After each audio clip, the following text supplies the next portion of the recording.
నమస్తే, welcome to business weekend.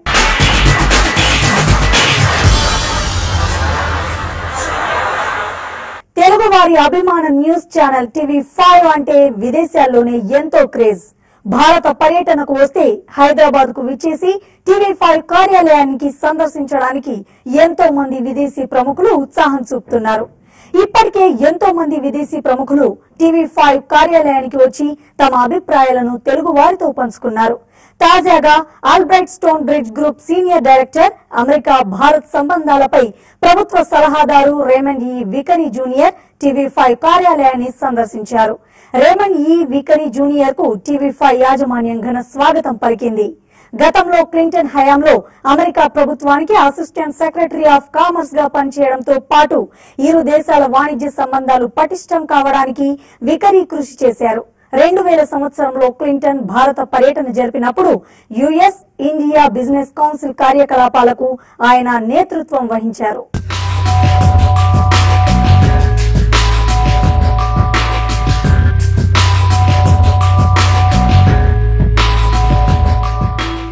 My advice is, one, follow your dreams, but more than that, it is to look to yourself as an entrepreneur, as an innovator.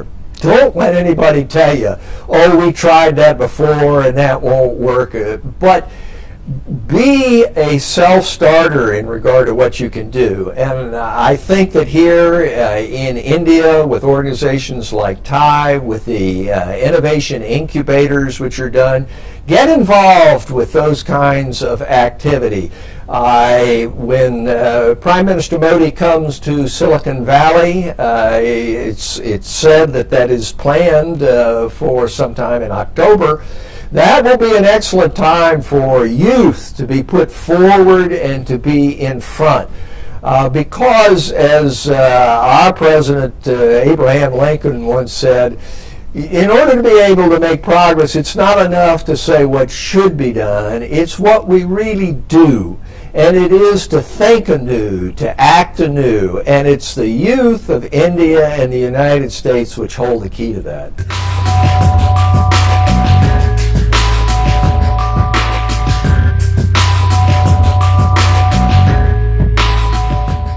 Hyderabad రియాలిటీకి ఇంకా గడ్డు కాలం నడుస్తూనే ఉంది. 2015 జనవరి నుంచి June వరకు real estate రంగంలో residential segment తిరోగమనంలో కొనసాగుతోందని Knight Frank తన తాజా నివేదికలో ప్రకటించింది. ఇప్పటికీ భాగ్యనగరంలో అమ్ముడుపోని ఇళ్ల సంఖ్య 33,000కు పైగా ఉందని నైట్ ఫ్రాంక్ తన సర్వేలో వెల్లడించింది.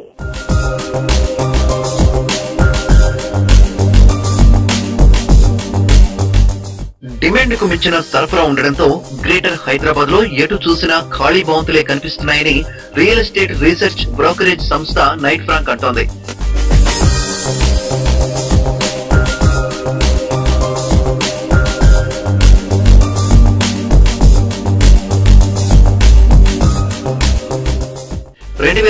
ప్రథమార్థానికి గాను ఈ నివేదికను రూపొందించింది సంస్థ. హైదరాబాద్ వెస్ట్ రీజియన్ లో పరిస్థితి కొంత మెరుగ్గా ఉన్న నార్త్ రీజియన్ లో మాత్రం అమ్మకాలు ఆశించిన స్థాయిలో లేవని వెల్లడించింది.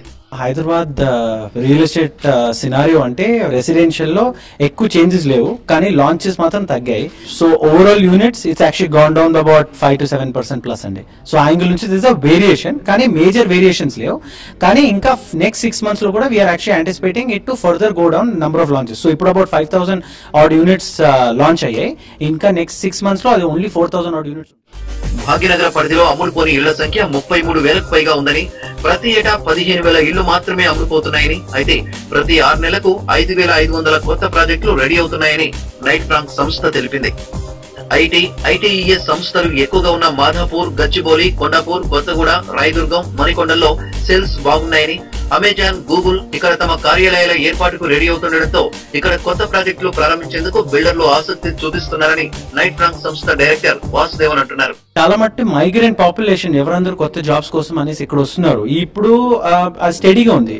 కొత్త ప్రాజెక్ట్స్, కొత్త కంపెనీ లైక్ అమెజాన్, గూగుల్ వీళ్ళందరూ వాళ్ళ క్యాంపస్లంతా ఫుల్లీ ఆపరేషనల్ చేసి ఇంకా జాబ్స్ క్రియేట్ చేస్తే దానివల్ల మైగ్రెంట్స్ చాలా ఎక్కువ మట్టుకు వస్తాయి. మన Hyderabad infrastructure, quality of living, safety, security and climatic condition చూసేసి చాలా మటుకు migrants are evaluating Hyderabad as a home for the next 10 years 12 years. Residential ప్రాజెక్టులకు భిన్నంగా కమర్షియల్ ప్రాజెక్టుల సేల్స్ బాగున్నాయని సర్వే తెలిపింది. కమర్షియల్ స్పేస్ మార్కెట్ మాత్రం రికవరింగ్ దశలో కనిపిస్తున్నాయని, డిమాండ్ కు తగ్గట్లు సప్లై ఉన్నప్పటికీ కంపెనీల రిక్వైర్మెంట్ కు తగ్గట్లు నిర్మాణాలు జరుపుకోవట్లేదని నివేదిక పేర్కొంది. ఇక దేశంలో ఇతర మెట్రో నగరాలతో పోలిస్తే కొత్త రియల్ ఎస్టేట్ ప్రాజెక్టుల విషయంలో హైదరాబాద్ అట్టడుగు స్థానంలో ఉంది. అమ్మకాల్లో మాత్రం ఒక కోల్కతాను వెనక్కు నెట్టి లాస్ట్ నుంచి సెకండ్ ప్లేస్ తో సరిపెట్టుకుంది.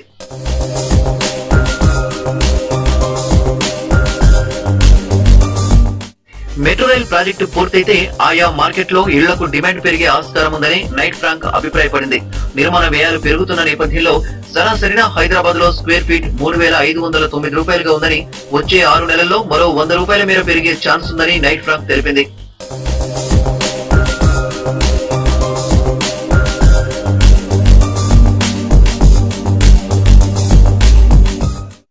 రెసిడెన్షియల్ ప్రాజెక్టులతో పోలిస్తే కమర్షియల్ స్పేసులకు మార్కెట్ బాగుండడం కొంత ఊరట కలిగించే అంశమైనా వచ్చే 6 నెలల్లో పరిస్థితుల్లో పెద్దగా మార్పు ఉండకపోవచ్చని సర్వే తెలపడం బిల్డర్లను అయోమయంలో పడేసింది. మెట్రో రైల్ పట్టాలెక్కితే గానీ హైదరాబాద్ రియల్ ఎస్టేట్ పురోగమనం బాట పట్టేలా కనిపించడం లేదని నివేదిక వెల్లడించింది. ఔషధ తయారీ సంస్థ డాక్టర్ రెడ్డిస్ ల్యాబొరేటరీస్ Q1 ఆర్థిక ఫలితాలు మార్కెట్ అంచనాలను అధిగమించాయి. నికర లాభం 14% వృద్ధితో 625 కోట్లుగా నమోదైంది. గత ఏడాది ఇదే సమయంలో కంపెనీ నికర లాభం 550 కోట్ల రూపాయలుగా ఉంది. మొత్తం ఆదాయం 6.82% వృద్ధితో 3,518 కోట్ల రూపాయల నుంచి 3,758 కోట్ల రూపాయలకు పెరిగింది. రష్యా కరెన్సీ ప్రభావంతో వర్ధమాన మార్కెట్లో అమ్మకాలు 20% క్షీణించినప్పటికీ ఉత్తర అమెరికాలో 14%, యూరోప్ లో 43%, భారత్ లో 19% అమ్మకాలు పెరిగాయని డాక్టర్ రెడ్డిస్ CFO సుమన్ చక్రవర్తి అంటున్నారు. In North America, we have grown by 14%, and that is giving 1,852 crores of our revenue. And emerging markets is the second, which is 578 crores of revenue. But there has been an overall decline of 20%, mainly because of the currency. If you recall 1 year back, at 1 ruble was equivalent to 1.70 rupee, whereas for the previous quarter it was between 1.10 rupee to 1.20 rupee. Private banking major ICICI bank Q1 లో market అంచనాలను మించి ఆర్థిక ఫలితాలను ప్రకటించింది. తొలి త్రైమాసికంలో ఏకీకృత నికర లాభం 12% వృద్ధితో 2,976 కోట్ల రూపాయలుగా నమోదైంది. బ్యాంక్ ఆదాయం 14,617 కోట్ల నుంచి 15,802 కోట్ల రూపాయలకు పెరిగింది. మొండి బకాయిలతో ఇబ్బంది పడినప్పటికీ రికవరీ కోసం 956 కోట్లను వెచ్చించినట్లు ICICI బ్యాంక్ MD చందా కొచ్చర్ తెలిపారు. ప్రస్తుతం బ్యాంక్ వద్ద పుష్కలంగా నిధులు ఉన్నాయని, ఇప్పట్లో నిధులు సేకరించే ఉద్దేశం లేదని కొచ్చర్ చెప్పారు. The bank achieved a 14% year-on-year growth in consolidated profit after tax to 3,232 crores in the first quarter. The standalone profit after tax increased by 12% on a year-on-year basis to 2,976 crores. The bank sustained its healthy growth and maintained strong operating parameters.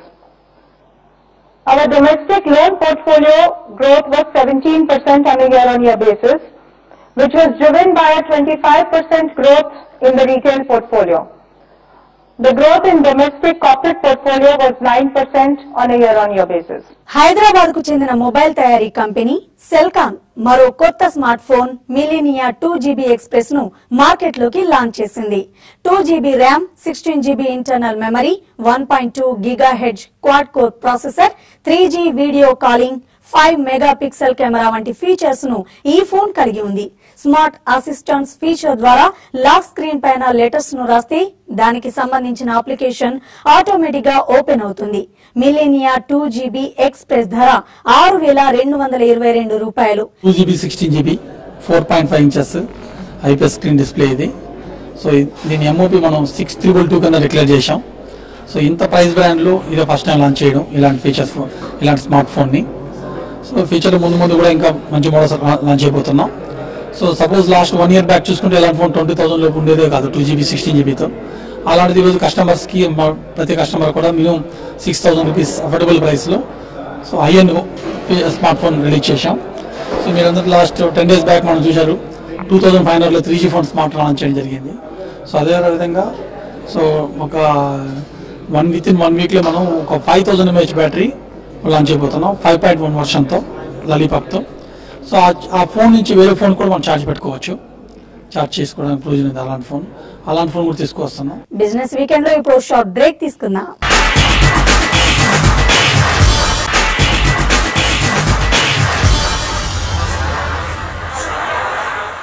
Welcome back to business weekend.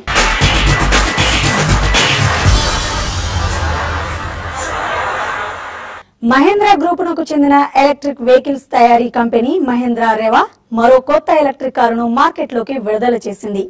E2O పేరుతో launch చేసిన ఈ car బ్యాటరీతో నడుస్తుందని, ఒక్కసారి కారును full charge చేస్తే 120 కిలోమీటర్ల వరకు ప్రయాణించవచ్చని company తెలిపింది. హై అండ్ కార్లలో ఉండే ఫీచర్లను దీనిలో అందిస్తున్నామని, మొబైల్ యాప్ ద్వారా కారులో లేకున్నా ఫ్రీ కూలింగ్ లాంటి ఫీచర్లను యాక్టివేట్ చేసుకోవచ్చని, బ్యాటరీతో నడిచే ఈ కారు కిలోమీటర్కు 60 పైసలు మాత్రమే ఖర్చవుతుందని మహేంద్ర సంస్థ తెలిపింది. We are just launching the product now here. And we are hopeful that it's going to be a good product for this market, because we feel Hyderabad customers are very evolved and educated, and they understand the electric market and the electric technology.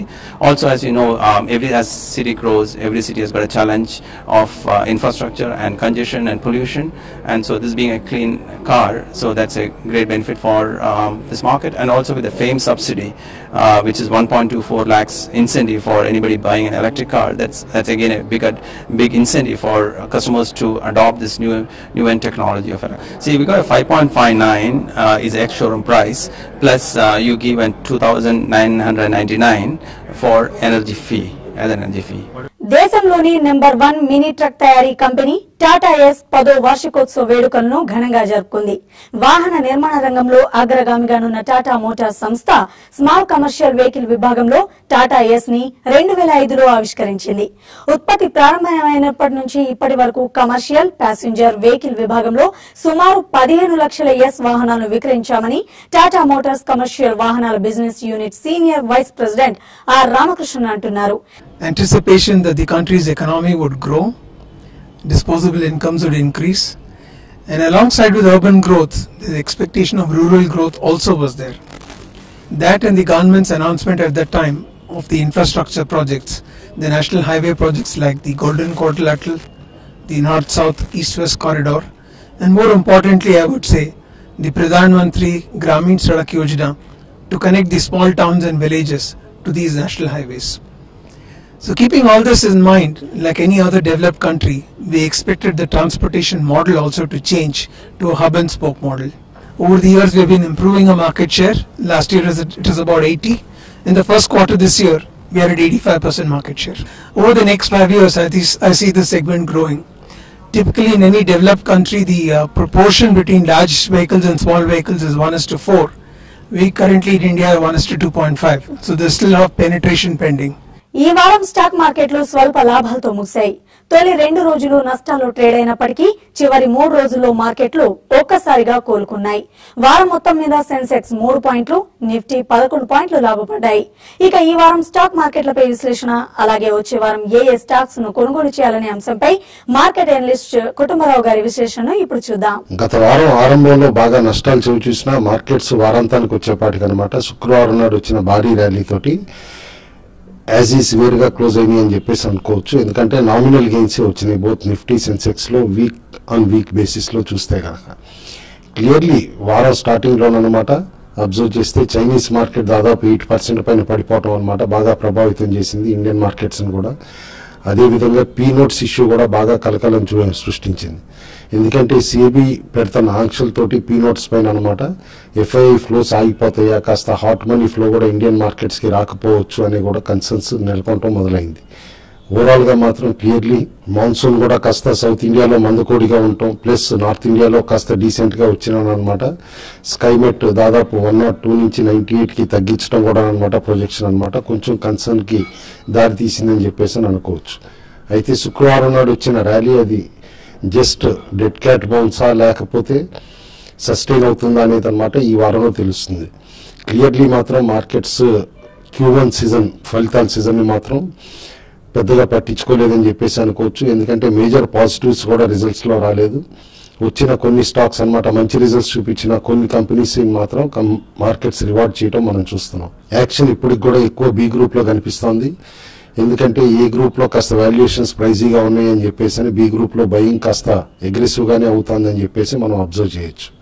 శుక్రవారం నాడు ర్యాలీకి దోహదపడటానికి major issue కూడా అనమాట కేంద్ర ప్రభుత్వం public sector బ్యాంక్స్కి capital infusion ఏదైతే announce చేశారో దానివల్ల బ్యాంక్ స్టాక్స్ అన్నీ కూడా అనమాట బాగా పెరగటం చూసాం. అండ్ ఓన్లీ బ్యాంక్ నిఫ్టీ వల్లనే మార్కెట్స్ కూడా బాగా పెరిగినాయి శుక్రవారం అని చెప్పేసి అనుకోవచ్చు. ఓవరాల్గా మాత్రం మార్కెట్స్లో ఇంకా అన్సర్టినిటీ నెలకొందని చెప్పేసి చెప్పొచ్చు. అయితే టెక్నికల్లీ 8,500 పైన క్లోజ్ అవటం మాత్రం నిఫ్టీకి కాస్త పాజిటివ్ అని చెప్పేసి మనం అనుకోవాలి. ఏదైనా ఫ్రెష్ పొజిషన్స్ ఇక్కడ తీసుకోవద్దని అంటాను. ఎందుకంటే మాన్సూన్ సెషన్లో ఏ బిల్లు పాస్ అయ్యే సూచనలు కూడా కనపట్టలేదు. ప్లస్ Q1లో మేజర్ పాజిటివ్ సర్ప్రైజెస్ కూడా వచ్చే సూచనలు లేవన్నమాట. కాబట్టి ఉన్న ప్రాఫిట్స్ని ప్రొటెక్ట్ చేసుకోవడానికి ట్రేడింగ్ స్టాప్ లాస్ పెట్టుకోమని చెప్పేసి కూడా సజెస్ట్ చేస్తాను. అగ్రెసివ్గా పొజిషన్స్ మాత్రం తీసుకోవడం అసలు అడ్వైజబుల్ కాదు కరెంట్ లెవెల్స్లో. ఇండెక్స్ టెక్నికల్స్ చూస్తే కనుక క్లియర్లీ గత వారం చూసామన్నమాట. వీక్ స్టార్టింగ్ మొత్తం కూడా వీక్గా ఉన్నామన్నమాట. 1 డే ర్యాలీ తోటి మేజర్ ర్యాలీ తోటి ఏదైతే ఒక నెలలో హైయెస్ట్ పాయింట్ గెయిన్ ఏదైతే కనుక శుక్రవారం నాడు వచ్చిందో దాంతో టెక్నికల్లీ మార్కెట్స్ కన్సాలిడేషన్ మోడ్లో ఉన్నట్టు కనిపిస్తున్నాయి. ప్లస్ అన్నమాట పాజిటివ్గా నిఫ్టీ కూడా కనిపిస్తుంది. ఎందుకంటే తిరిగి 8500 లెవెల్ని క్లెయిమ్ చేసుకుంది కాబట్టి. బట్ ఎవ్రీ 75-85 పాయింట్స్ అనమాట నిఫ్టీలో ఆన్ డౌన్ సైడ్ అనమాట స్ట్రాంగ్ సపోర్ట్ వస్తుంది. ప్లస్ ఆన్ అప్ సైడ్ కూడా ఎవ్రీ 75-85 పాయింట్స్ అనమాట స్ట్రాంగ్ రెసిస్టెన్స్ కూడా వచ్చే పాసిబిలిటీ ఉంది. అదేవిధంగా BSE సెన్సెక్స్లో కూడా 300 పాయింట్స్ టు 350 పాయింట్స్ రేంజ్లోనమాట బోత్ సపోర్ట్ అండ్ రెసిస్టెన్స్ కూడా ఎవిడెంట్గా ఉన్నాయి. ఏదైనా సరే 28,000 లెవెల్ అనమాట బ్రీచ్ అవ్వనంతసేపు డౌన్ సైడ్ అండ్ 8500 పైన నిఫ్టీ సస్టైన్ అయినంత వరకు మాత్రం extreme short term traders position sustain చేసుకోవచ్చు. బట్ అదర్వైజ్ డెఫినెట్లీ కరెంట్ లెవెల్లో కాస్త ప్రాఫిట్స్ బుక్ చేసుకోమని కూడా అడ్వైజ్ చేస్తాను. అండ్ ఎక్కువగా బి గ్రూప్ క్యాష్ గ్రూప్ స్టాక్స్కే స్టిక్ అవ్వమని చెప్పేసి కూడా సజెస్ట్ చేస్తాను. ఇటు సెక్టార్స్ వైజ్ చూస్తే గత వారం చూస్తే FMCG స్టాక్స్ బాగా స్టేబుల్గా ఉండి ర్యాలీ అవటం చూసామన్నమాట. ఎక్సెప్ట్ నెస్లే 17 సంవత్సరాల్లో ఎప్పుడూ లేనట్టు అనమాట నష్టం చూపించింది మ్యాగీస్ కాంట్రవర్సీ వల్ల అనమాట. అదేవిధంగానమాట మిగతా స్టాక్స్ అబ్జర్వ్ చేస్తే కనుక రియాలిటీలో కొంచెం పుల్ బ్యాక్ కనిపించింది. DLF లాంటి స్టాక్స్లో మైల్డ్ బయింగ్ ఇంట్రెస్ట్ వచ్చానమాట. బట్ అదర్వైజ్ ఎక్కువగా రేంజ్ బౌండే ఉన్న సెక్టార్స్ అనమాట. వారాంతంలో మాత్రం బ్యాంక్ స్టాక్స్లో మంచి కొనుగోలు కనిపించినాయి. Select stocks buy on decline suggest చేస్తున్నాం. Bank of Baroda, Punjab National Bank, Cipla, Lupin, doctor Reddy, BEL, HCL Tech, Coal India, M&M, Just Dial. అదేవిధంగా కొన్ని స్టాక్స్ సెల్ ఆన్ ర్యాలీస్ అంటున్నాం. ఆ స్టాక్స్ అనమాట Tata steel, JSPL, Hindalco, Bharti Airtel, Ambuja cement, Exide industries, ONGC, Tata power, Kotak bank, Titan industries, Apollo tyres. ఇటు specific స్టాక్స్కి వస్తే కనుక 2 stocks recommend చేస్తాను. అందులో first stock PT laminations limited అనమాట. ఈ కంపెనీ ఎక్స్ట్రీమ్లీ స్ట్రాంగ్గా పెర్ఫార్మ్ చేస్తుంది గత 2-3 క్వార్టర్స్ నుంచి అనమాట. బేసికల్లీ లామినేషన్స్, ఎలక్ట్రికల్ స్టాంపింగ్స్ తయారు చేసే కంపెనీ ఇది. GEకి బాగా లార్జ్ లామినేషన్స్ కూడా సప్లై చేసే కంపెనీ అనమాట ఇది. ఓవరాల్గా మాత్రం definitely one of the fundamentally sound companies కింద ఎమర్జ్ అవుతుంది ఇది. యూజర్ ఇండస్ట్రీస్ చూస్తే కనుక బోత్ ఏరోస్పేస్లోను, మెడికల్ డయాగ్నోస్టిక్స్లోను, ఆటోమొబైల్స్లోను, ఇండక్షన్ మోటార్స్ ఇట్లా అనమాట వేరియస్ మల్టీపర్పస్ యూస్కి లామినేషన్స్, స్టాంపింగ్స్ పనిచేస్తాయి అనమాట. అండ్ క్లియర్లీ కంపెనీ ఎప్పుడైతే కనుక ఒక యూనిట్ని పూణేలో సెటప్ చేసిందో అంటే కస్టమర్స్కి క్లోజర్గా ఉండాలని చెప్పేసి ఆపరేషనల్ పెర్ఫార్మెన్స్ కూడా ఇంప్రూవ్ అవడం జరిగింది. మార్కెట్లో కొద్దిగా రూమర్స్ కూడా ఉన్నాయి దట్ GE మల్టీనేషనల్ GE అనమాట ఈ కంపెనీలో స్టేక్ తీసుకోవడానికి కూడా చూస్తుంది అని చెప్పేసాను. ఓవరాల్గా స్టాక్ కరెంట్ లెవెల్స్ దగ్గర నుంచి ఈజీగా 100% రిటర్న్స్ నెక్స్ట్ 1 year లోపలే ఇస్తుందని చెప్పేసి స్ట్రాంగ్గా రికమెండ్ చేస్తున్నాం.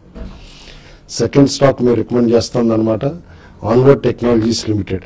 బేసికల్లీ మెకానికల్ ఇంజనీరింగ్ డిజైన్లోనమాట ఈ కంపెనీ స్ట్రాంగ్ ప్లేయర్ అనమాట, global player. In fact North America, Germany and other కంట్రీస్లో వీళ్ళకి డెలివరీ సెంటర్స్ కూడా ఉన్నాయి. ఈ కంపెనీని అనమాట లాస్ట్ ఇయర్ Q4 నష్టం చూపించిన ఈ Q1 అనమాట మంచి ఫలితాలు చూపించింది. అండ్ ఓవరాల్గా మేక్ ఇన్ ఇండియా ప్రోగ్రామ్ తోటి అనమాట ఏదైతే తిరిగి మ్యానుఫ్యాక్చరింగ్ సెక్టర్లో ఇంట్రెస్ట్ వచ్చిందో ఇలాంటి కంపెనీస్కి బాగా బెనిఫిట్ అని చెప్పేసి అని అనుకుంటున్నా. కాబట్టి కమింగ్ డేస్లో అనమాట ఈ స్టాక్ బాగా పెర్ఫామ్ చేస్తుందని చెప్పేసి రికమెండ్ చేస్తాను. కరెంట్ లెవెల్స్ దగ్గర నుంచి ఈజీగా 100% రిటర్న్స్ ఇస్తుంది నెక్స్ట్ 1 yearలో అని చెప్పేసి ఈ స్టాక్ని కూడా రికమెండ్ చేస్తాను. ఇటు ప్రెషియస్ మెటల్స్కి వస్తే క్లియర్లీ అబ్జర్వ్ చేస్తున్నాం అనమాట. గత కొద్ది వారాల నుంచి ఎంత వీక్నెస్ డిస్ప్లే చేస్తున్నాయి అనేది, ఇంకా కరెంట్ లెవెల్స్లో కూడా అనమాట బయింగ్ ఇంట్రెస్ట్ పెద్దగా ఎమర్జ్ అవ్వట్లేదు బోత్ బంగారం అండ్ వెండిలోనమాట. కరెంట్ లెవెల్స్ నుంచి ఇంకా షార్ప్గా డిక్లైన్ అయ్యే పాసిబిలిటీని రూల్ అవుట్ చేయలేం. ఎప్పుడైతే సైకలాజికల్లీ $1,000 per ounce అనేది గ్లోబల్లీ బ్రేక్ అవుతుందోనమాట ఆన్ డౌన్ సైడ్, మేజర్ డౌన్ఫాల్కి బంగారానికి వెండికి కూడా అనమాట అది ట్రిజర్ అవుతుందని చెప్పేసి అనుకుంటున్నాం. యాజ్ ఆఫ్ నో ఎవ్రీ ర్యాలీలో గోల్డ్ అండ్ సిల్వర్ని షార్టేజ్ చేయమంటాం కానీ లాంగ్ వెళ్ళొద్దని చెప్పేసి కూడా స్ట్రాంగ్గా సజెస్ట్ చేస్తాను. ఇవి ఈ వారం బిజినెస్ వీకెండ్ విశేషాలు. వచ్చే వారం మరిన్ని బిజినెస్ వార్తలతో మళ్ళీ కలుద్దాం.